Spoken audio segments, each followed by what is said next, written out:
Jeff Reitz loves Disneyland. A lot. To show you how much he loves the theme park, we need to go back to January 1st, 2012.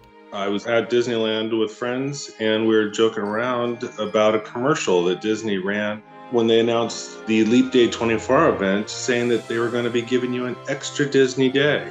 And we had joked around that, how could it be an extra day if you didn't use the others? So we decided to go for all 366 days of 2012. After that year, Jeff and a friend continued to go every single day in 2013. We were both unemployed, and we had annual passes that had been given to us the previous year as gifts.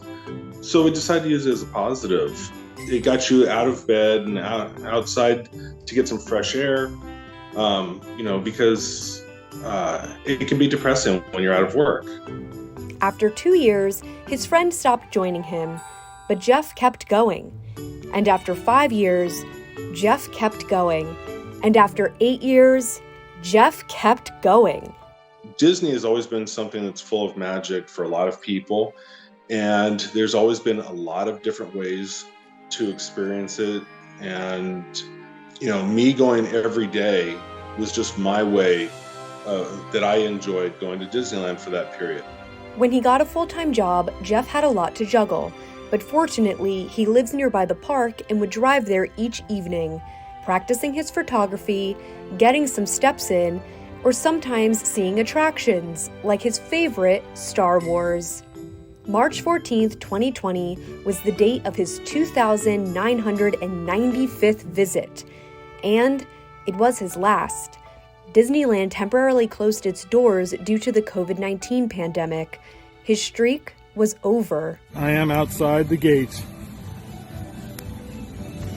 Not sure when I'll be back, but wanted to get this moment.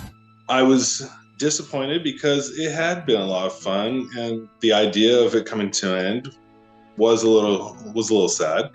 But on the other side, I was also happy in the sense of how things ended, because I was still happy and healthy, and my family was healthy. So it's not like something happened as a catastrophe where I wasn't able to go because of something that happened to me. Jeff became a bit of a celebrity during his 8 years at the park, and he made many friends along the way. But he hasn't been back to Disneyland since it reopened in 2020. Still, those past visits were not taken in vain. He was recently contacted by Guinness World Records. The frosting on the cake was I had never actually filed with Guinness for the record. They contacted me. They sent me a question and answer form to fill out. And at the top, it said, "Congratulations on your new record." So I was like, should I be filling this out? I never actually filed for a record. That's how Jeff was told Guinness had recognized his 8 years, 3 months, and 13 days at the park, naming him the world record holder for most consecutive trips to Disneyland. It added a little extra magic to all those trips to the happiest place on Earth.